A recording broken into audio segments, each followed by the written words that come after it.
Je voudrais tout particulièrement attirer votre attention sur les termes attractivité, que vous connaissez bien maintenant, recettes de l'État, maîtrise des dépenses publiques, réorientation stratégique, qui mettent en valeur l'importance que la recherche de l'attractivité se fasse dans un contexte financier équilibré.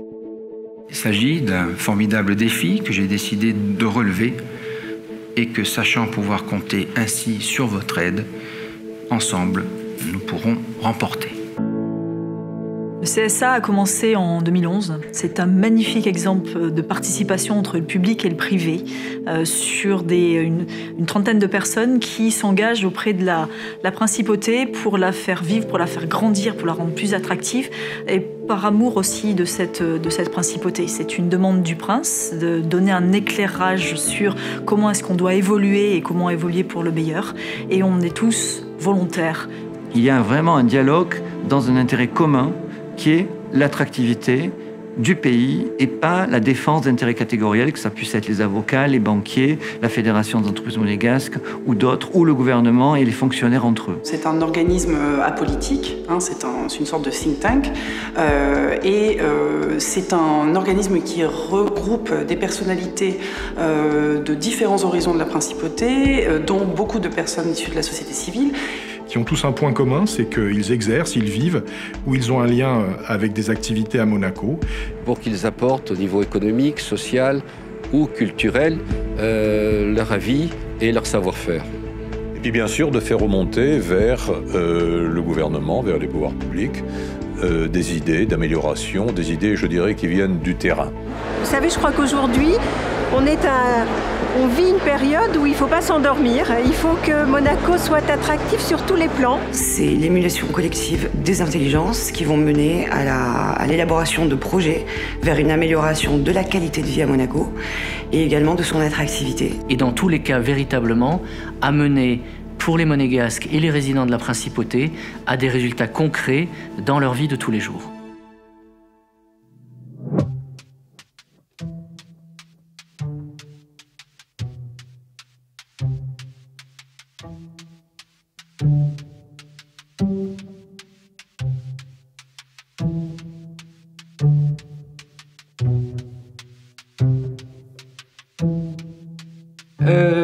Faire que l'expérience de certains puisse renforcer celle des autres ou donner des ouvertures qu'on n'aurait pas de soi-même. Voilà, ça, je trouve ça intéressant.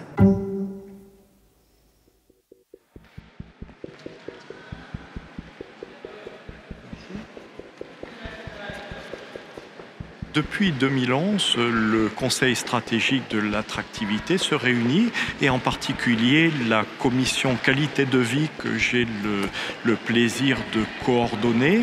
Et nous avons travaillé sur ces questions de qualité de vie, par exemple l'amélioration de l'accueil en principauté de Monaco des nouveaux résidents, l'amélioration des déplacements, l'amélioration du vivre ensemble pour proposer des analyses et des suggestions au gouvernement princier.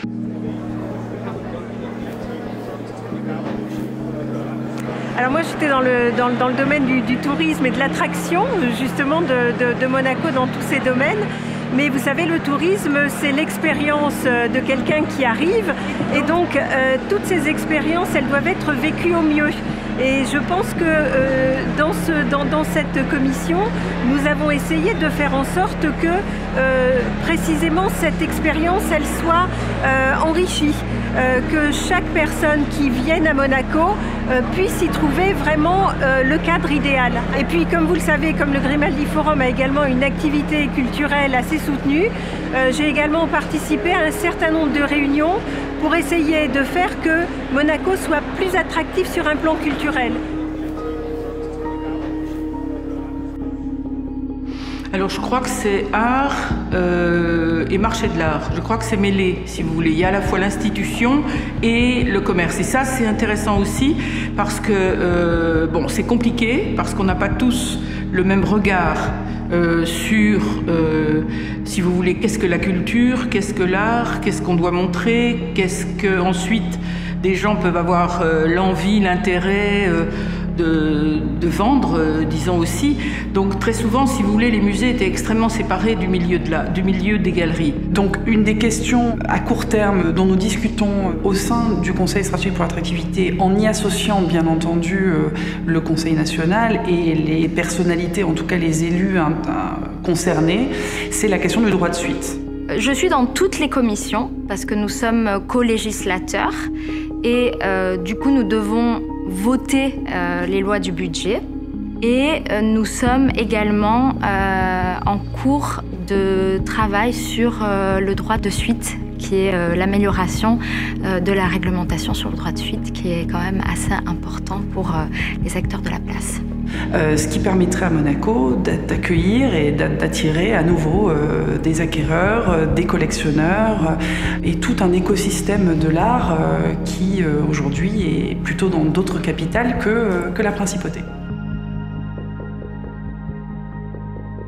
Alors au CSA, il n'y a pas de commission juridique à proprement parler, ce qui est intéressant du coup parce que ça permet à la réflexion juridique d'être transversale et pour moi, avocat, de participer aux travaux des différentes commissions à chaque fois qu'effectivement la question d'une réflexion autour d'un cadre légal se pose.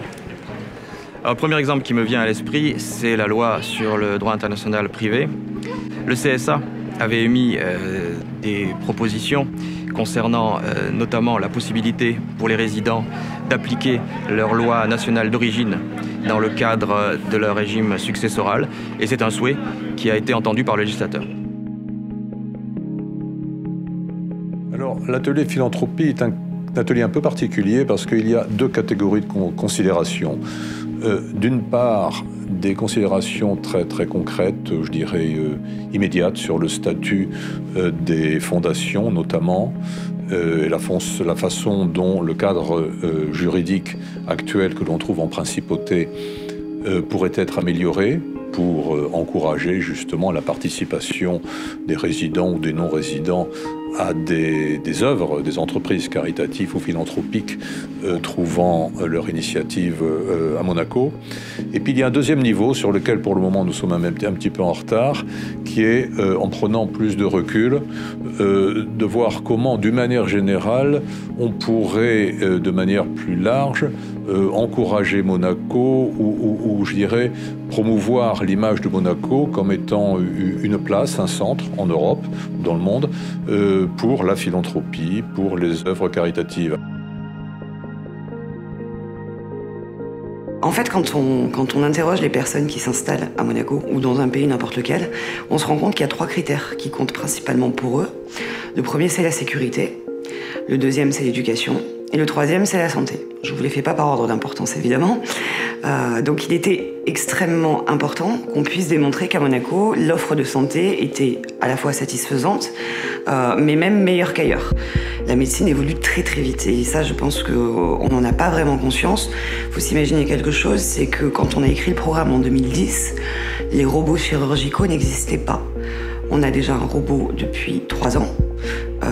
Alors que vraiment ça n'existait pas, on n'en parlait même pas. Et dans le nouvel hôpital, on a prévu de pouvoir en installer une dizaine. Le nouvel hôpital, il aura également une offre qui correspond aux attentes des résidents de Monaco qui sont particuliers. Donc une offre normale de soins, avec une chambre premium dans chaque unité de soins, qui permettra aux gens qui attendent une qualité d'hébergement supérieure d'en bénéficier. Et également une unité de check-up qui sera plus grande que celle-ci, puisqu'elle disposera de 8 suites au lieu de 3 actuellement. Tout ça, ça va mener à une amélioration de la qualité de vie. D'abord parce que les gens ont confiance dans l'hôpital. On le voit, on a des taux de satisfaction qui dépassent les 90%, ce qui est absolument exceptionnel pour un établissement public de santé. Ensuite, parce que les gens ils sont bien soignés, ils sont bien pris en charge, donc ils vivent tout simplement mieux. Et plus longtemps, puisque désormais, on a l'espérance de vie la plus longue au monde à Monaco.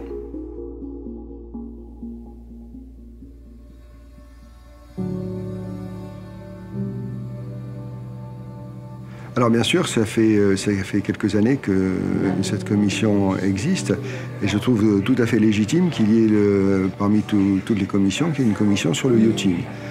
Pourquoi? Parce que le yachting, en termes de chiffre d'affaires, par exemple, et en termes d'image, est quelque chose de très important pour la principauté. C'est quand même un peu plus de 1200 emplois directs, c'est 150 entreprises, c'est une industrie qui existe, que tout le monde peut voir et qui a une légitimité au sein de l'économie monégasque. L'objectif du CSA, comme le dit son nom, le A, c'est l'attractivité. Donc le but, c'est d'essayer de rendre la principauté plus attractive sur le plan du yachting et donc de faciliter l'arrivée, la venue, l'installation de toutes les activités du yachting. Donc on a travaillé, et on n'a pas encore terminé, sur une simplification de toutes les formalités administratives et commerciales des bateaux lorsqu'ils veulent venir à Monaco. On essaye de mettre tous les acteurs en relation et voir comment on peut répondre le plus vite possible, en le moins de documents possible, l'arrivée de ces navires en principauté en particulier.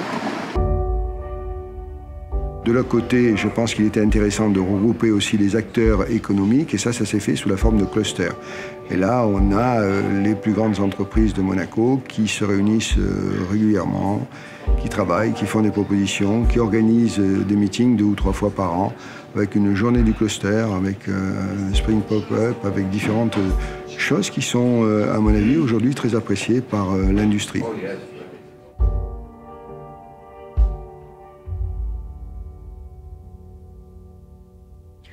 C'est vrai que la finance a constitué du début une commission à part entière et qu'encore aujourd'hui, certains des sujets, même s'ils sont abordés dans le cadre des ateliers, ont une connotation financière très forte.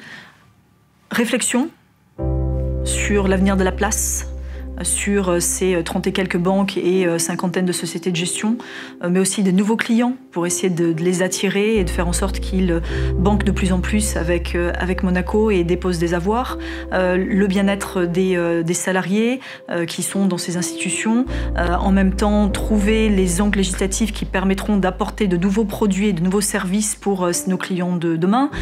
Passer en transition entre des activités qui étaient très souvent offshore par le passé sur des clients maintenant installés à Monaco, sur des problématiques européennes comme l'Automatic Exchange of Information par lequel on est passé, ou d'autres problématiques beaucoup plus locales comme la fiscalité des trusts. Les conclusions de nos travaux ont été toujours très bien documentées et assez diversifiées. Ce qui m'a surtout marqué, c'est cette volonté d'apporter pour Monaco et de faire gagner Monaco avant tout. C'est-à-dire ce sentiment d'apporter quelque chose de positif qui nous transcendait quelque part tous pour justement donner cet éclairage qu'avait demandé le prince.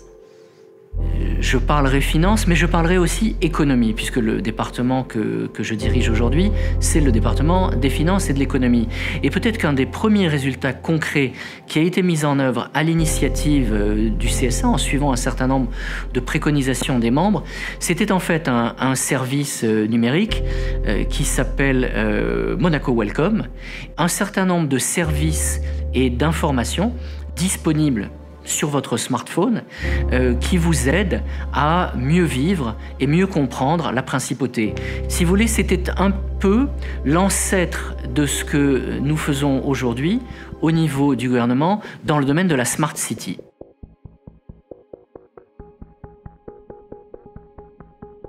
Alors pendant de nombreuses années, j'ai suivi la commission de l'immobilier, bien sûr, ce qui était logique. Et puis cette année, nous avons changé un petit peu la donne. Et je suis dans le président de ce que l'on appelle la Smart City, donc Smart Green City aussi.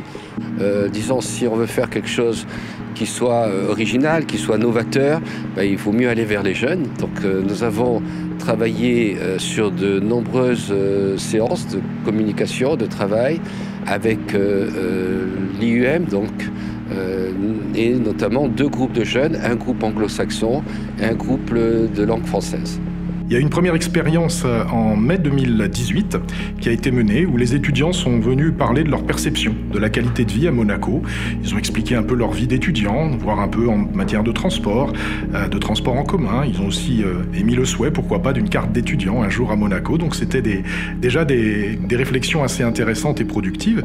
Et suite à cela, il a été décidé par le secrétaire général du CSA de mener une deuxième expérience l'an passé, et comme vous le disiez à propos du Smart Nation, c'est-à-dire que les étudiants étudiants ont réfléchi à ce que pourrait être Smart Monaco, avec une méthodologie assez bien rodée et qu'ils avaient développée, imaginé des critères d'une Smart City, puis ensuite benchmarké avec les meilleures expériences qu'ils ont pu voir en Europe, dans des pays comme Stockholm, Dubaï, Copenhague, Hong Kong, etc.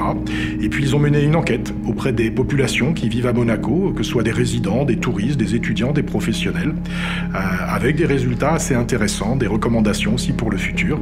Je crois que ça a intéressé tout le monde, puisque la voix de la jeunesse, quand on parle d'une Smart Nation, ça a probablement du sens. Le green, ça veut dire l'avenir des générations. Et c'est pour ça qu'il fallait questionner et travailler, et j'espère qu'ils seront de plus en plus intégrés avec des jeunes gens qui ont déjà fait un master, donc qui sont déjà certaines compétences, mais qui ont aussi un horizon ouvert sur l'étranger, puisqu'ils sont beaucoup de nationalités étrangères, de nombreux pays, et c'est pour ça que l'Université internationale de Monaco nous a énormément aidés, est un bien nettement intéressant pour nous, et je dirais même indispensable au développement de la principauté. Et en quelques mots, peut-être pour conclure mes propos, je dirais que l'attractivité de la principauté, c'est l'affaire de tous. Que ce soit l'administration, les élus, les monégasques et les résidents. C'est pour cela que je pense, même si les travaux du CSA ne sont peut-être pas connus du grand public, ces objectifs et ces résultats bénéficient à tous. Voilà, tout cela participe d'une démarche qui vise à obtenir des résultats concrets dont tout le monde bénéficie à un moment ou à un autre dans le cadre de sa vie quotidienne.